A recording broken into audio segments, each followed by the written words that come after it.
Hello everyone, welcome back to excellence corner. आज इस video में मैं लेकर आई हूँ एक comprehensive set of moderate to advanced MCQs on historical underpinning of Indian polity, जिसे मैंने फ्रेम करा है in the style of UPSC, state पीएससीज, SSC and other competitive exams. जो हर एक क्वेश्चन है, it includes a brief but clear explanation to strengthen conceptual understanding. So let's start with first question. The main objective of the Regulating Act of 1773 was to options. क्या crown rule को establish करना था, या फिर east India company को regulate करना, या फिर इंट्रोड्यूस करना लोकल सेल्फ गवर्नमेंट, और D create a federal structure. इसका सही आंसर है बी, रेगुलेट करना ईस्ट इंडिया कंपनी के administration को, and it was the first step by the British Parliament to control the political and administrative affairs of East India Company. Second, which feature was introduced for the first time by the Regulating Act 1773? सबसे पहला ऐसा कौन सा feature था जो इस act के through introduce करा गया? Bicameral legislature, Supreme Court at Calcutta, governor general of India या फेडरल कोर्ट? इसका सही आंसर है B, supreme court at Calcutta, जिसे इस्टेब्लिश करा था 1774 में, and it was the first judicial institution under British rule. Third, the Pitt's India act 1784 is significant because A, क्या उसने कंपनी रूल को अबॉलिश करा था या फिर डायरकी को इंट्रोड्यूस करा था, और established dual control, granted dominion status? इसका सही आंसर है सी, इस्टेब्लिश्ड ड्यूअल कंट्रोल। इस एक्ट ने एक सिस्टम क्रिएट करा था ड्यूअल कंट्रोल का, जिसमें जो कंपनी है they managed administration while British government controlled policy.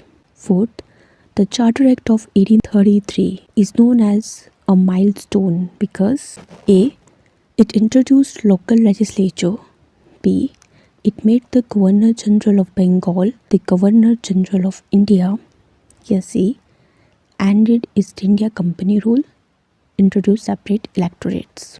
इसका सही आंसर है B, made the governor general of Bengal the governor general of India. और जो लॉर्ड विलियम बेंटिक थे, he became the first governor general of India, centralising administration. Fifth, which act ended the commercial activities of east India company? Charter act 1793, charter act 1813, charter act 1833, charter act 1853?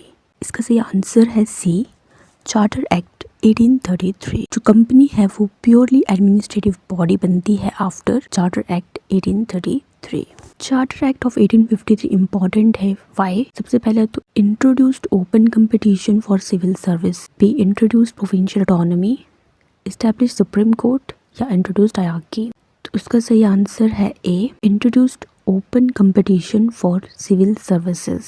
Seventh, which act transferred power from East India Company to British Crown? Options: Charter Act 1853, Government of India Act 1858, India Councils Act 1861, Regulating Act 1773?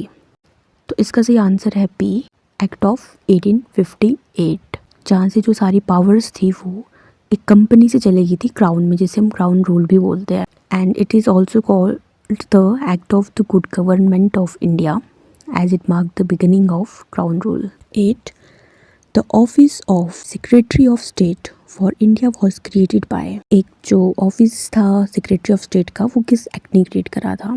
Indian councils act of 1861, government of India act of 1858, model Minto reforms, या फिर charter act of 1833? तो इसका सही answer है B, government of India act 1858। He was a British cabinet member assisted by the council of India. Which act restored legislative powers to provincial governments? Indian councils act 1861, Indian councils act 1892, government of India act 1919, government of India act 1935? तो इसका सही answer है A, council acts of 1861, as it mark the beginning of decentralisation, जहाँ पर जो powers थी, legislative powers थी, उनको रिस्टोर करा गया टू प्रोविंशियल गवर्नमेंट्स को। 10, separate electorates for Muslims were introduced by Council Act of 1892, Government of India Act 1909, Government of India Act 1919, Government of India Act 1935। तो इसका सही आंसर है B, government of India act 1909, जिसे हम कहते हैं Morley Minto reforms. It institutionalized communal representation. 11th, Hierarchy at the provincial level was introduced by Government of India Act 1909, 1919, 1935 या फिर इंडियन काउंसिल्स एक्ट ऑफ 1892। इसका सही आंसर है B, government of India act 1919, जिसमें सब्जेक्ट्स को divide करा गया था into reserved and transferred categories में। Which act introduced bicameralism at the centre? Government of India act 1919, government of India act 1935, Indian councils act of 1909 या charter act 1853। इसका सही answer है A, government of India act 1919। तो central legislature है consisted of council of state and legislative assembly. तो ये था bicameralism at centre. The Simon commission was opposed because it supported dominion status, it did not include an Indian member, या it proposed hierarchy, it supported communal electorates. तो इसका सही answer है B, इसमें कोई भी इंडियन मेंबर नहीं था। एंड इसका जो स्लोगन था वो था साइमन गो बैक। जो मेंबर्स थे वो सारे ब्रिटिश थे, that's why. 14th, the government of India act 1935 is considered the blueprint of the Indian constitution because introduced fundamental rights, established federal structure, provided responsible government at center, abolished princely states। तो इसका सही answer है B, जो 1935 वाला act था इसने हमें दिया federal structure. It proposed an all India federation, though it never fully came into force but it was a kind of proposal. Which feature of the Indian Constitution is directly borrowed from the Government of India Act 1935? Fundamental rights, parliamentary system, emergency provisions या directive principles। ऐसा कौन सा feature है जो हमने directly लिया है इस एक्ट 35 वाले एक्ट से? तो इसका सही आंसर है सी, emergency provisions। Emergency powers, federal scheme and office of governor have roots in the 1935 act। The cabinet mission plan 1946 proposed complete partition, strong unitary state, weak center with grouped provinces या immediate independence। जो cabinet mission आया था 1946 में, उसका main M क्या था या उसने क्या प्रपोजल दिया? तो इसका सही आंसर है C, weak centre with grouped provinces. It aimed to keep India united through a 3-tier federal structure. Constituent Assembly was formed under Indian Independence Act of 1947, Cabinet Mission Plan 1946, Government of India Act 1935 या Mountbatten Plan। तो इसका सही answer है B, constituent assembly form करा गया था under cabinet mission plan 1946, जिसमें members were elected indirectly by provincial assemblies. 18, the constituent assembly first met on. तो इसका सही आंसर है B, 9 December 1946। 19, who was the constitutional advisor to the Constituent Assembly? B.R. Ambedkar, Rajendra Prasad, B.N. Rao या K.M. Munshi। तो इसका सही answer है सी, B.N. Rao, and he played a key role in drafting and studying foreign constitutions। Objective resolution was moved by, इसका सही answer है B, Jawaharlal Nehru। Which committee dealt with union powers? Drafting committee, advisory committee, union powers committee या steering committee। तो इसका सही answer है सी, union powers committee। The drafting committee was chaired by, इसका सही आंसर है सी, B.R. Ambedkar।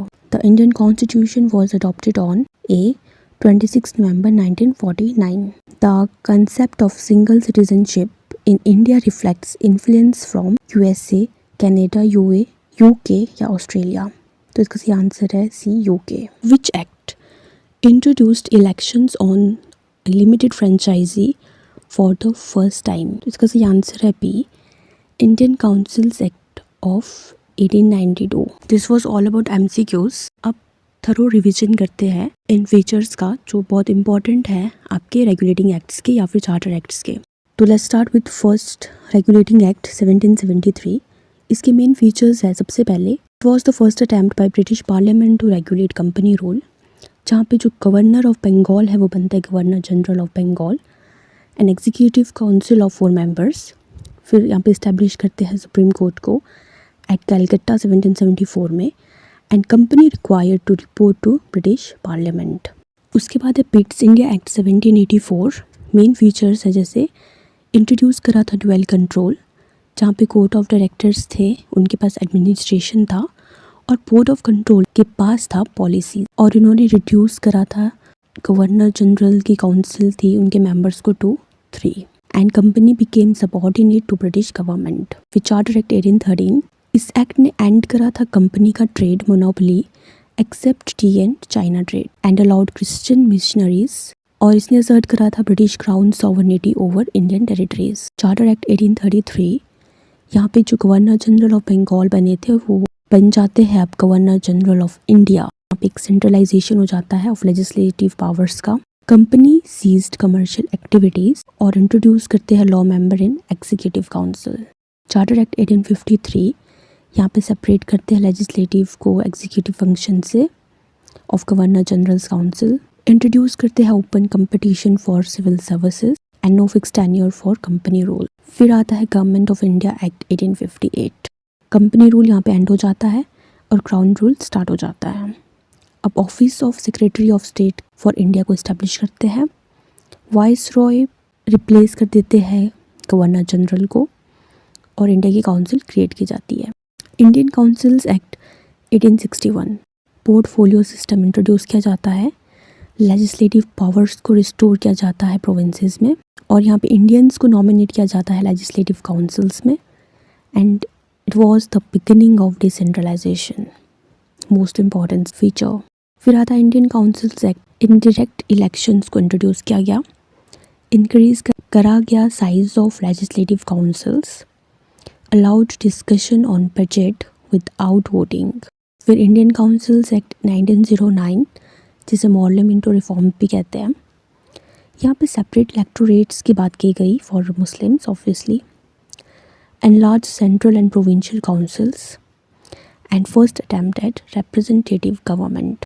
फिर government of India act 1919, Montagu Chelmsford features diarchy in provinces, bicameral legislature at center, extended communal electorates, and जो PSC की बात करेगी after 10 years. Government of India act 1935, यहाँ पे फेडरल स्ट्रक्चर को प्रपोज करा गया। Provincial autonomy, diarchy at centre, but it was never implemented. फिर RBI, federal code, PSCS and basis of Indian constitution. फिर आता है इंडियन इंडिपेंडेंस एक्ट 1947, जहाँ पे ब्रिटिश रूल ख़त्म हो जाता है, पाकिस्तान इंडिया क्रिएट हो जाते हैं, and constituent assemblies became sovereign, office of viceroy abolished. This was all about historical underpinning. I hope ये वीडियो आपके लिए फ्रूटफुल रही होगी। Thank you for watching.